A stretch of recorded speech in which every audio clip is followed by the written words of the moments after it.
Salut, bienvenue dans cette nouvelle vidéo où nous allons voir comment on va débloquer un problème qui est sur nos téléphones, qui est le anti-crack.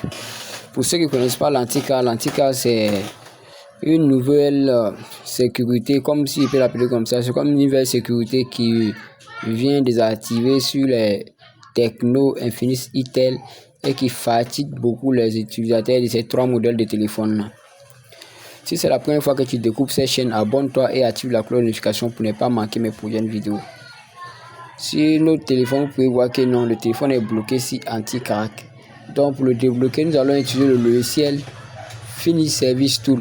Fini Service Tool qui est un logiciel de déblocage qui est totalement gratuit. Le logiciel est gratuit, il n'y a pas à faire d'activation de distance soit autre chose dessus. Il suffit que vous téléchargez le logiciel et vous allez vous inscrire, créer le compte Fini Service Tool et là maintenant vous travaillez avec les crédits.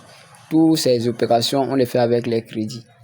Vous pouvez voir dans le logiciel les différentes fonctionnalités qui sont là.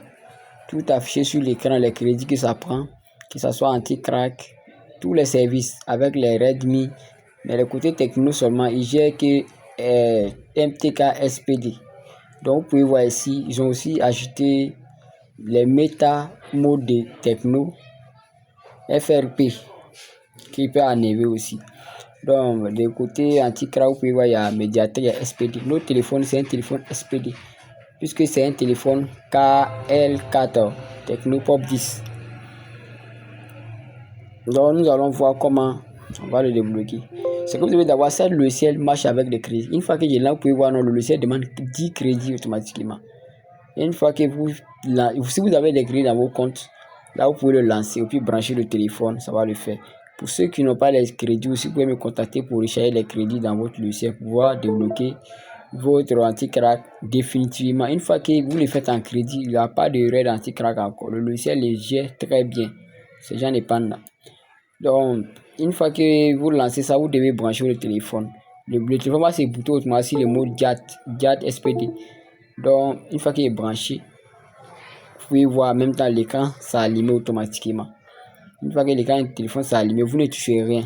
Vous allez attendre. Le logiciel lui-même va faire le travail. Puisque non, les crédits sont déjà chargés. Une fois qu'il va détecter les 10 crédits que j'ai mis pour pouvoir bypasser l'anti-crack qui est dans mon téléphone, il va le faire rapidement, sans problème. Vous pouvez voir, le logiciel a lu les informations du téléphone. En même temps, il a enlevé le anti-crack automatiquement. Le téléphone vient de s'éteindre, il va se redémarrer, puis il n'y a plus d'anti-crack là-dedans. C'est un logiciel que je vous conseille énormément d'utiliser sur les cas de anti-crack. Parce que les anti-crack, une fois que vous les enlevez, c'est que vous devez savoir, une fois qu'il y a l'anti-crack dans un téléphone, souvent aussi il y a les MDM. Souvent il y a les MDM. C'est pas tout qui a les MDM, mais souvent la plupart de ces téléphones-là, une fois que vous enlevez l'anti-crack, le MDM peut s'afficher, ou soit le rouge peut s'afficher. Donc restez jusqu'à la fin de cette vidéo où nous allons voir ce que le téléphone va devenir après le déverrouillage de l'anti-crack. C'est la première fois que je découvre cette chaîne, abonne-toi et active la cloche de notification pour ne pas manquer les prochaines vidéos. Surtout laissez les likes. Vous pouvez voir après le bypass d'anti-crack, le téléphone vient de m'afficher MDM. Bon, pour le MDM, il y a deux méthodes. Vous pouvez voir, j'ai deux téléphones. Celui-là, le email est trafiqué. Donc le email n'est pas email d'origine. Celui qui est derrière le téléphone n'est pas même chose celui qui est sur l'écran. Donc quand c'est comme ça, vous devez corriger email avant de faire par serveur. Soit si vous avez un logiciel qui peut le faire pour vous, si le téléphone ne détecte pas de route, vous pouvez le faire avec MDM Fix Tool ou soit TSM Tool. Il y a plein de logiciels qui peuvent faire le contournement de MDM. Mais si vous voulez faire un déblocage officiel, vous devez vous assurer que non, tous les emails sont corrects. Là, quand c'est comme ça, ça ne vous fatigue pas et c'est facile à faire. Si c'est la première fois que tu découvres cette chaîne, abonne-toi et active la cloche de notification pour ne pas manquer mes prochaines vidéos. Surtout, likez la vidéo. Une vidéo sera bientôt disponible.